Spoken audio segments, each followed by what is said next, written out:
विपक्ष के नेता भी एनडीए सरकार 400 पार के नारे लगा रहे हैं और एनडीए को 400 पार कराने के लिए भाजपा को 370 का माइलस्टोन पार करना ही होगा।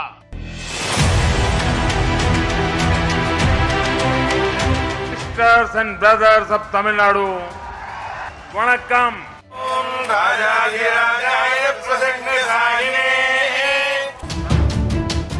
और अब की बार पूरा देश कह रहा है, अब की बार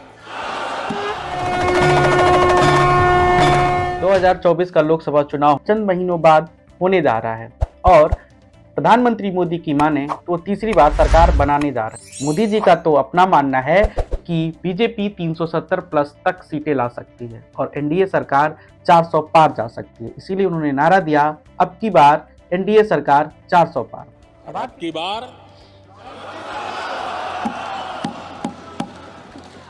पूरा देश कह रहा है, अब की बार खड़गे जी भी कह रहे हैं। देश का मिजाज एनडीए को तो 400 पार कर पाई के रहेगा, लेकिन भारतीय जनता पार्टी को 370 सीट अवश्य देगा। अब आपके दिमाग में ये प्रश्न उठेगा कि जब हिंदी हार्टलैंड में बीजेपी डोमिनेशन के पोजीशन में है और मोस्टली राज्यों पे क्लीन स्वीप करने वाली है, या पिछले 2019 के चुनाव में देखें तो क्लीन स्वीप कर चुकी थी, तो ऐसे में भी बीजेपी 303 सीटें तक ही पहुंच पाई। तो इस बार ऐसा क्या होने जा रहा है, या कहीं ऐसा तो नहीं कि मोदी जी अति आत्मविश्वास से भर के उन्होंने इस बार अपने लिए यह फैसला लिया है या यह स्टैंडर्ड सेट किया है। बीजेपी ने 400 का लक्ष्य काफी पहले ही रख लिया था। आपको याद होगा जब मई 2023 में नए संसद का उद्घाटन किया जा रहा था तो भारत के प्रधानमंत्री नरेंद्र मोदी जी ने संसद के लोकसभा में सिंगोल को स्थापित किया। 75 वर्ष पहले की स्वतंत्रता की भावना को पुनर्जीवित करते हुए माननीय प्रधानमंत्री ने आज तमिलनाडु के अधीनमों से सेंगोल को स्वीकार किया है। सेंगोल को आज सुबह संसद में उसके सुयोग्य स्थान पर स्थापित किया गया। यह सभी के लिए भारत सरकार के न्यायपूर्ण और निष्पक्ष शासन के अटूट संकल्प का स्मरण कराता है। साथ ही उन्होंने दक्षिण भारत के कई मंदिरों का भ्रमण किया।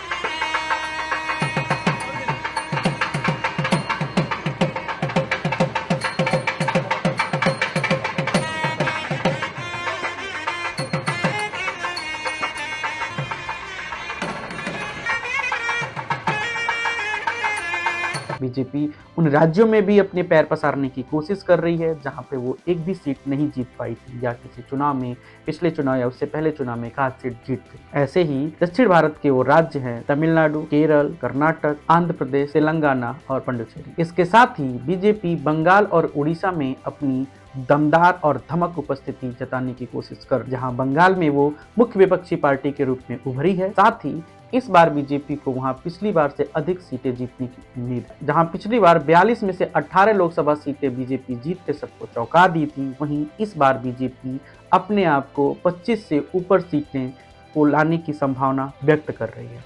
और इसके पीछे एक और कारण ये भी हो सकता है कि जो एंटी इनकम्बेंसी बनी है ममता बनर्जी के खिलाफ बंगाल में, उसका भी फायदा बीजेपी उठाने की कोशिश करेगी। आए दिन बीजेपी कार्यकर्ताओं की हत्या, हिंदुओं के खिलाफ बयानबाजी और मुस्लिम तुष्टीकरण की ये जो राजनीति ममता बनर्जी की है, इस बार कहीं उनको भारी न पड़ जाए। संदेश खाली जैसे मुद्दे भी इस बार ममता बनर्जी के डाउनफॉल का कारण हो सकती है। बीजेपी अगर इसको सही से फायदा उठाए तो बंगाल में बीजेपी को बड़ा फायदा होता दिख रहा है और उड़ीसा में बीजेपी नवीन पटनायक के साथ गठबंधन करके एनडीए का कुनबा बढ़ाने जा रही है। आइए चलते हैं दक्षिण भारत की तरफ। दक्षिण भारत में कुल 131 सीटें, जिसमें तमिलनाडु में 39 सीटें, कर्नाटक में 28 सीटें, आंध्र प्रदेश में 25 सीटें, तेलंगाना में 17 सीटें, केरल में 20 सीटें, पुडुचेरी और लक्षद्वीप में एक सीट। इसमें से पिछली बार बीजेपी मात्र 29 सीटें ही जीत पाई थी, जिसमें कर्नाटक से 25 सीटें और तेलंगाना से 4 सीटें जीती थी।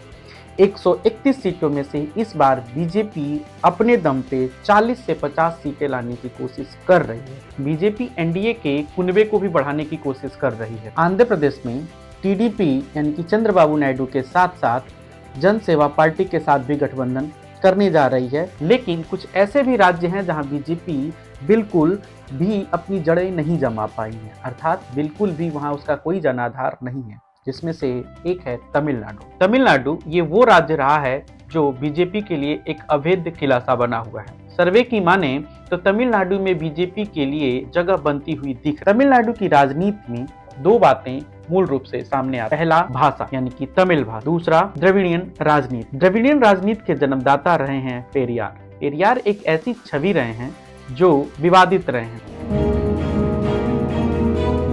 ईवी रामास्वामी यानी कि पेरियार दक्षिण भारत के ऐसे दिग्गज नेता थे जिन्होंने काफी हद तक दक्षिण भारतीय राज्यों की राजनीति की दिशा दी। वो जीवन भर रूढ़िवादी हिंदुत्व का विरोध तो करते ही रहे, साथ ही हिंदी की अनिवार्य पढ़ाई के भी घनघोर विरोधी रहे।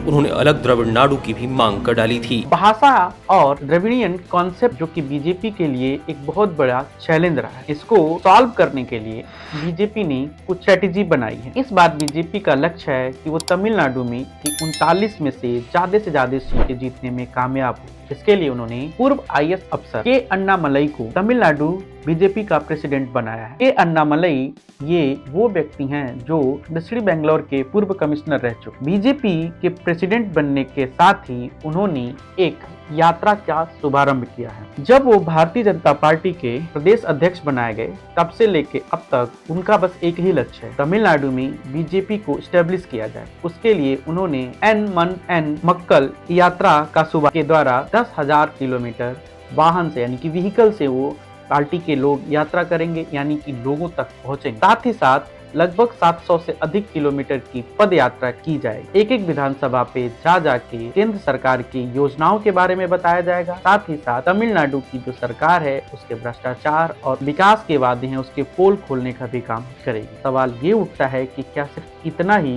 बीजेपी को तमिलनाडु जिता देगी? नहीं। देखिए, जैसा कि पहले ही बताया कि बीजेपी दक्षिण भारत को जीतने का प्रयास काफी लंबे समय से कर रही है, अर्थात जब देश लोकसभा चुनाव की आहट तक महसूस नहीं कर रहा था, तभी से बीजेपी दक्षिण भारत को जीतने के लिए अपनी योजनाओं को शामिल कर सिंगोल का लोकसभा में स्थापित करना ही इस बात का प्रमाण देता है कि बीजेपी के लिए दक्षिण भारत एक महत्वपूर्ण प्रोजेक्ट में शामिल है। सिंगोल की अगर जो हम बात करें तो चोल राजवंशों से संबंध रखता है। सेंगोल एक राजनीतिक सांस्कृतिक इतिहास का प्रतीक है। सेंगोल तमिल शब्द से मई से लिया गया है, जिसका अर्थ है नीति परायणता। इसके शीर्ष पर न्याय के प्रतीक पवित्र नंदी अपनी अचल दृष्टि में विराजित हैं। ये चोला साम्राज्य से चली आ रही हमारी भारतीय सभ्यतागत प्रथा है। चोला सदियों तक हमारे उपमहाद्वीप के अग्रणी साम्राज्यों में से एक थे। सबसे महत्वपूर्ण बात यह है कि सेंगोल के प्राप्तकर्ता के पास न्यायपूर्ण और निष्पक्ष रूप से शासन करने का आदेश होता है, जिसे तमिल में आणई कहा जाता है। देश के प्रधानमंत्री ने जब इसे लोकसभा में स्थापित किया तो उन्होंने इस बात की ओर इशारा किया दक्षिण भारत उत्तर भारत की सभ्यताएं फिर से एक साथ मिलने वाली। काशी तमिल संगमम का भी प्रोग्राम लॉन्च किया। इस प्रोग्राम का मूल उद्देश्य था कि भारत की दो प्राचीन सभ्यताएं तमिल और हिंदी एक बार फिर से करीब आए। ट्रेडिशनल और कल्चर को फिर से एक साथ जोड़ने की कोशिश की जा रही। Tamil Sangamam national education policy 2020 के अनुरूप ही है, जो मॉडर्न एजुकेशन पॉलिसी के साथ साथ ट्रेडिशनल एजुकेशन पॉलिसी को एक कोऑर्डिनेशन पे जोड़ देते हैं। काशी तमिल संगमम विश्व के सबसे प्राचीन और जीवंत शहर वाराणसी की मिट्टी पर भारतीय संस्कृतियों का अद्वितीय मिलन। प्रधानमंत्री जी के विजन के अनुरूप भारत सरकार की इस पहल का उद्देश्य है राष्ट्रीय शिक्षा नीति 2020 के तहत एक ऐसी पीढ़ी का निर्माण जो आधुनिकता की उंगलियां भी पकड़े हुए है और जिसकी जड़ों में है संस्कृति और लोकाचार की शिक्षा। इस प्रोग्राम को क्रियान्वयन करने के लिए IIT मद्रास और BHU मूल रूप से जिम्मेदार थे। एजुकेशन मिनिस्ट्री ने तमिल संगमम को ऑर्गेनाइज किया था। इसके साथ ही साथ भारत सरकार के कई मंत्रालय इसमें सहायता की है, जैसे कि रेल मंत्रालय, फूड प्रोसेसिंग मंत्रालय, textile ministry, tourism ministry, information and broadcasting ministry और मिनिस्ट्री ऑफ कल्चर। अब बात करते हैं आंध्र प्रदेश की। आंध्र प्रदेश में कुल लोकसभा की 25 सीटें हैं। आजादी से लेकर 1982 तक यहाँ पे सिर्फ और सिर्फ कांग्रेस की सरकार रही है। अगर वर्तमान में हम बात करें, YSR कांग्रेस की सरकार है, जिसमें YS Jagan Mohan Reddy chief minister है। बीजेपी की आंध्र प्रदेश में जो राजनीति रही है वो अपने सहयोगी दलों पे ही डिपेंडेंट रही। बहुत सारे ऐसे प्रमुख बिल रहे हैं जिसको राज्यसभा में पास कराने के लिए बीजेपी को इन दोनों पार्टियों का समर्थन लेना पड़ा। अगर हम बात करें प्रदेश लेवल की राजनीति पे, तो बीजेपी के पैर यहाँ पे अभी भी स्टेब्लिश नहीं हुए हैं। तो बीजेपी अपनी राजनीति के स्टेब्लिशमेंट के लिए यहाँ की दोनों विपक्षीय पार्टियों के साथ संबंध बैलेंस करके चल रही है। एक्टर से लीडर बने पवन कल्याण की पार्टी है जनसेवा पार्टी। जनसेवा पार्टी और टीडीपी की पहले से ही राज्य में गठबंधन था और बीजेपी के इसमें शामिल हो जाने से एनडीए का कुनबा बढ़ गया है। आइए बात करते हैं तेलंगाना की। कर्नाटक के बाद तेलंगाना ही वो राज्य है जहां पे बीजेपी पिछले लोकसभा चुनाव में 4 सीटें जीती। और अगर बीजेपी की वोट परसेंटेज की बात करें तो कर्नाटक के बाद ये वो पहला राज्य है जहां पे बीजेपी लोकसभा में 23% से अधिक वोट शेयर हासिल करने में कामयाब रही है। इस बार बीजेपी को तेलंगाना से और ज्यादा सीटें जीतने की उम्मीद है। हालांकि कांग्रेस वहां पे इनको काफी कड़ी टक्कर देती हुई नजर आ रही है। अब बात करते हैं केरल की। आरएसएस काफी पुरानी संस्था वहां की मानी जाती, लेकिन केरल में आज तक बीजेपी ने ज्यादा अच्छा परफॉर्मेंस नहीं किया। उसका मूल कारण है क्रिश्चियन और मुस्लिम समुदाय जो बीजेपी को बिल्कुल पसंद नहीं करती। अगर हम आबादी की बात करें तो 55% वहाँ पे हिंदू और 45% मुस्लिम और क्रिश्चियन हैं। इस बार बीजेपी की स्ट्रेटेजी कुछ और है। कांग्रेस के बड़े नेता AK एंटनी के बेटे को जहां पे बीजेपी अपने खेमे में शामिल करने में कामयाब रही है, साथ ही उनको वहां से चुनाव लड़ा रही है, वहीं पे एन मुरलीधरन को भी बीजेपी वहां पे चुनाव लड़ा रही है। इस बार बीजेपी क्रिश्चियन को अपने तरफ करने की कोशिश कर रही है, इसलिए बीजेपी को इस बार केरल से अच्छी उम्मीद नजर आ रही है। केरल के विकास की अगर जो बात करें तो देश का पहला वाटर मेट्रो प्रोजेक्ट केरल में लॉन्च किया गया। Kochi Water Metro is the first of its kind electric public water transport. These state-of-the-art battery-powered, fully air-conditioned electric boats are manufactured by the Cochin shipyard, boosting the Make in India initiative. साथ ही साथ digital park Kerala में launch किया गया और तमाम परियोजनाएं मोदी जी केरल में launch कर रहे हैं। Digital Science Park is a new generation science park that aims to be a backbone infrastructure for building the knowledge economy in India. The total project outlay is established at more than 1,500 crore rupees.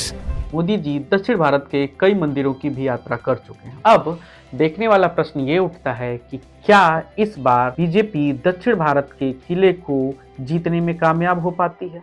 देखने वाली बात ये होगी कि क्या मोदी सरकार की नीतियां और मोदी सरकार के विकास योजनाएं दक्षिण भारत के लोगों को अपने साथ जोड़ सकती। अगर हम लोगों की माने तो राम मंदिर भी एक मुद्दा है जिसमें बीजेपी दक्षिण भारत में लोगों को अपने से जोड़ने में कामयाब हो पा रही है, जहां की कांग्रेस और इंडिया गठबंधन के नेताओं का एंटी हिंदू राजनीति बीजेपी को फायदा देता हुआ नजर आ रहा है।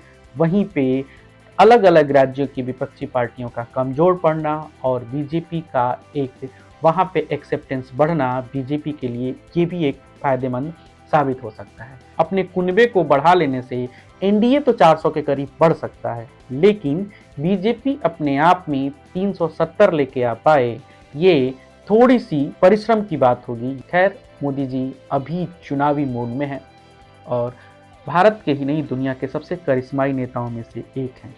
हो सकता है कि मोदी जी का जो प्रोजेक्शन है, मोदी जी का जो स्ट्रैटेजी है, बीजेपी के शीर्ष नेतृत्व का जो स्ट्रैटेजी है, हो सकता है इस बार एनडीए को 400 पार कराने में सफल भी हो। आपको क्या लगता है, क्या एनडीए इस बार 400 पार करेगा?